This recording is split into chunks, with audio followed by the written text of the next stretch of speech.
अस्सलाम वालेकुम, आदाब नाज़रीन। मैं हूँ आपकी मेजबान आरजे नादिम और आप हमें देख रहे हैं रेडियो पैगाम शोपियां 89.6 FM के सोशल मीडिया हैंडल्स पर। दोस्तों, आप सबका तहे दिल से इस्तकबाल है इस नए मेहमान के साथ जो कि हमारे रूबरू है, पेशे से उस्ताद है।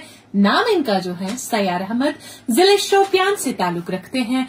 और जब भी मेरे रेडियो पे, खासकर रेडियो पे, जब भी मुझे कोई मेहमान ऐसा आता है कि जो कि पेशे से उस्ताद होता है, इनको मैं जो है एक ही शायर से इस्तेमाल करती हूँ। वो ये है कि क्या जानक ही क्या गो वस्तादा सुन, क्या जानक ही क्या गो वस्तादा सुन, सिदी कस ब्रोंठ कन गो स्वादा सुन, यही छुम सर यही सरबल छलमुख, यही छुम सर यही सरबल छलमुख, गसम गुलसिता आबादा सुन। सर, आपका बहुत बहुत इस्तकबाल, तहे दिल से आपका इस्तकबाल है हमारे रेडियो पे आने के लिए, चूंकि नाज़रीन तक जो है इनका इंट्रोडक्शन इनकी ही जुबानी पहुंचाते हैं। सर, आप जो है अपना इंट्रोडक्शन अपनी जुबान में दें। अस्सलाम वालेकुम वरहमतुल्लाहि वबरकातुहू। वालेकुम सलाम। नाज़रीन और पैगाम शोपियान के लिए सारे जो ऑडियंस है उनको भी अस्सलाम वालेकुम वरहमतुल्लाहि वबरकातुहू। वालेकुम सलाम। मैं, जैसे आपने नाम बताया है, सैयार अहमद, शोपियान में जो एजुकेशन सेक्टर के हिसाब से पिछले 5-7 सालों से एक्चुअली खिदमत अंजाम दे रहे हैं।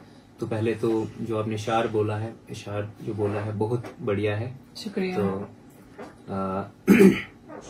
मैं ये बात बोलूंगा कि जो टीचर्स होते हैं, जो कौम के मेमार होते हैं, जो कौम को बनाते हैं असल में, तो उनका एक बहुत बड़ा रोल रहता है इस समाज को बढ़ाने में, कंट्रीब्यूशन उनका रहता है।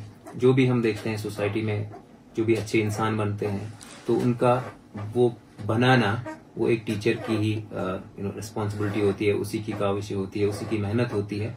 तो उसी की वजह से एक अच्छा इंसान जो आगे बढ़कर दोबारा कौम को वापस आता है खिदमत करने के लिए। बिल्कुल। नाज़रीन को पहले सबसे पहले ये बता दे कि आज जो है हम अपने मेहमान से करेंगे एजुकेशन के हवाले से बात, क्योंकि आपको पता ही है कि विंटर वेकेशन हो गई है और हो भी रही है, कुछ क्लासेस तक हो गई है, कुछ क्लासेस की जो है अभी बाकी होनी है, और करेंगे एजुकेशन के हवाले से इनसे बात। तो सबसे पहले जो है सर, क्योंकि एक विंटर एजुकेशन और जो हमारी मार्च से लेके दिसंबर तक जो एजुकेशन होती है, स्कूल एजुकेशन, सर इन दोनों में आपको क्या लगता है कि कितनी फर्क है इस वाली एजुकेशन और उस स्कूलिंग वाली एजुकेशन में? जी मैम, इसमें बहुत फर्क है। एक्चुअल जो गवर्नमेंट ने भी इनिशिएटिव लिया है, बड़ा ही सोच समझ के लिया है कि ये जो विंटर वेकेशंस या इस तरह से जो मार्च सेशन जो हम करेंगे, पिछले साल से जो लागू हुआ है, तो इसके इम्प्लीकेशंस हैं, प्रोज भी हैं, कॉन्स भी हैं। तो बट चूंकि गवर्नमेंट का फैसला है तो अच्छा है, उन्होंने सोच समझ के लिया है। तो इसका मैं ये बताऊं कि ये जो फुल सेशन रहा है, तो इसमें जो हमारा ये जो मार्च से लेकर यानी पूरा सेशन, पूरा साल मिल जाता है बच्चे को पढ़ाने में। अब ये जो विंटर का आता है, ये एक प्रिपरेटरी सेशन होता है बच्चे का। मान लो उसने मार्च से स्टार्ट किया है, अब जनवरी तक पहुंच गया, अब वेकेशंस हो गई है, तो उसको एक अच्छा मौका मिलता है इसको रिवाइज करने का। ठीक है। पहले क्या होता था, पहले दिसंबर में ही ऑफ होता था और फिर बच्चा नए साल की प्रिपरेशन स्टार्ट करता था। तो उसके अपने फायदे हैं, इसके भी अपने फायदे हैं। बिल्कुल। एजुकेशन के हवाले से ही आगे बढ़ते हैं और इसी मौजू पे मैं आपसे एक और सवाल पूछना चाहती हूँ सर, क्योंकि एक बच्चा जो होता है वो 10 से लेके 4 तक स्कूल में एजुकेशन हासिल करते हैं, और स्कूल में जो है दोस्तों एक बच्चे को ऑल ओवर डेवलपमेंट हो जाती है, ये आप सब लोगों को पता है। लेकिन पेरेंटल केयर की कितनी जरूरत है? 4 के बाद जो है एक बच्चा जब घर जाता है तो उसके बाद पेरेंटल केयर की कितनी जरूरत है? बहुत अच्छा सवाल आपने पूछा है। ये जो पेरेंटल केयर की हम बात करेंगे, इसमें बच्चे को तो नरिशमेंट मिलती है, गाइडेंस मिलती है स्कूल में 10 से लेके 4 बजे तक, बट उसके बाद उसका इम्प्लीमेंट करना, उसको घर के माहौल से लिंक करना, जब तक पेरेंटल केयर उसमें नहीं रहेगा तो मुझे नहीं लग रहा है कि उसका कोई फायदा होगा। आगे से होगा फायदा, बट बहुत कम होगा। अगर बच्चे ने वो रिदम छोड़ दी है जो उसने ड्यूरिंग द स्कूल आवर्स जो उसने सीखा है, ये डिसिप्लिन में रहना है, इस तरह की कम्युनिकेशन में रहना है, अगर उसको पेरेंटल केयर बाद में नहीं मिलेगा तो वो लॉस्ट हो जाता है। इट्स नॉट बिकमिंग फ्रूटफुल कि हाँ हम जाके बच्चे को पूरा वो इम्पैक्ट आ जाएगा, उसका नहीं आता है। तो parental care is must.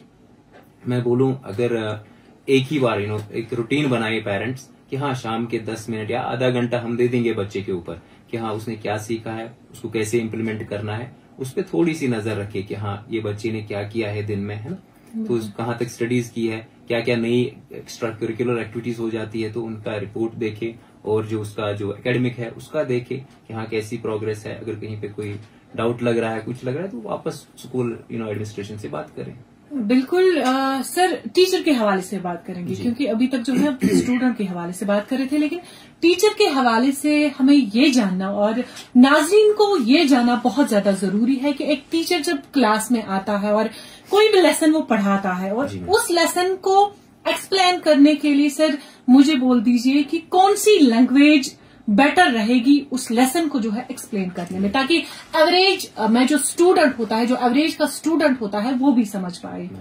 Ma'am अच्छा है कि एज ए टीचिंग जो मेरी एक्सपीरियंस है, या जो मैंने भी अपने टीचर साहिबान देखे हैं जो सक्सेसफुल रहे हैं, उन्होंने अपनी उस आर्ट में, टीचिंग आर्ट में ये देखा है कि जो बच्चा अगर उसको अपनी जो उसकी मदर टंग होती है, बिल्कुल, अगर हम उसमें उसको जो हम सब्जेक्ट पढ़ा रहे हैं उसको उस लैंग्वेज में सिखाएं, उस लैंग्वेज में पढ़ाएं, तो उसका बेटर रिजल्ट्स आ जाते हैं। बिल्कुल, क्योंकि बच्चे को वो दिल को छू जाता है, माइंड को वो पूरा रीच हो जाता है कि हाँ ये टीचर हमें कैसे पढ़ाता है। नाज़रीन से ये उम्मीद रहेगी कि आप भी इनके जवाबात से जो है बहुत महजूज रहे होंगे, क्योंकि इनका कहना है कि वाहिद एक लैंग्वेज है, यानी कि जो हमारी मदर टंग, अगर क्योंकि हम कश्मीरी हैं तो कशर जबान सब वाहिद जबान यथ मज बच्चा समझाइत हेकोन, तो सो लेसन अगर इस कह ते लेसन तमिस आसो परनावन सो कि वाकई वाकई हेक सो तथ लैंग्वेज मज समझित। तो आगे बढ़ते हैं सर विंटर चैलेंज की अगर बात करेंगे, क्योंकि एक बच्चा जो है विंटर वेकेशन होने जा रही है, अब इसको कोचिंग सेंटर की ओर रवाना होना है, तो कितने चैलेंजेस का जो है फेस इसको करना पड़ता है? मैम एग्जैक्टली इसमें चैलेंजेस हैं, बट जैसे हम हार्श विंटर की बात करें, जैसे गवर्नमेंट ने ऑफ किया है अपने स्कूल्स, तो चैलेंजेस हैं हार्श विंटर की वजह से, बट इसमें क्या है कि एक बच्चे को कैरियर भी बनाना है। Until and unless we will not face the challenges we will not achieve our goals. ठीक है, तो उसके लिए क्या है कि हाँ बच्चे को ट्यूशन पे जाना है।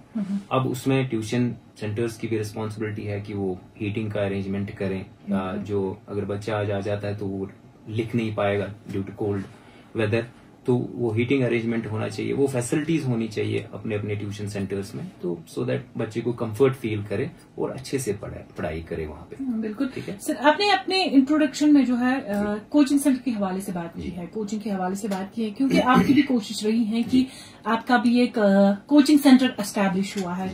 सर उसमें आपने जो है क्या खास बात रखी है?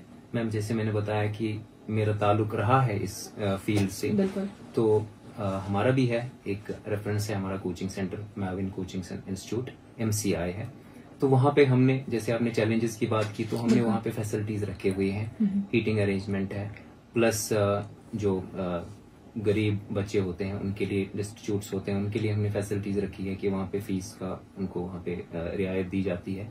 प्लस हमने एक स्कॉलरशिप टेस्ट भी रखा है, जिसमें अगर कोई बच्चे जो काबिल बच्चे होते हैं, अगर उसके पास फाइनेंशियल कमी रहती है, तो हमारा सपोर्ट रहेगा वहाँ पे एकेडमी की तरफ से कि if we can have some good marks in the scholarship test we can provide them free education. बिल्कुल, इनका कहना है नाजरीन कि इन्होंने एक स्कॉलरशिप रखी है गरीब बच्चों के लिए, गरीब से गरीब तर बच्चों के लिए। उसमें हर एक बच्चा पार्टिसिपेट कर सकता है और फिर अपनी किस्मत है, जो बच्चा काबिल होगा वो स्कॉलरशिप को जो है एग्जाम को क्वालिफाई करके जो स्कॉलरशिप हासिल कर सकता है। और उस स्कॉलरशिप की लिंक जो है इस वीडियो में जरूर हम नीचे रखेंगे, ताकि आप भी जो है ख्वाहिशमंद बच्चा जो भी होगा वो फॉर्म फिल करके जो है फिर वो एग्जाम दे के स्कॉलरशिप पा सकता है। सर लास्ट पे, क्योंकि जानना बहुत ज्यादा जरूरी है, एजुकेशन के हवाले से बहुत ज्यादा बातें करना जरूरी है, लेकिन लास्ट पे आप जो है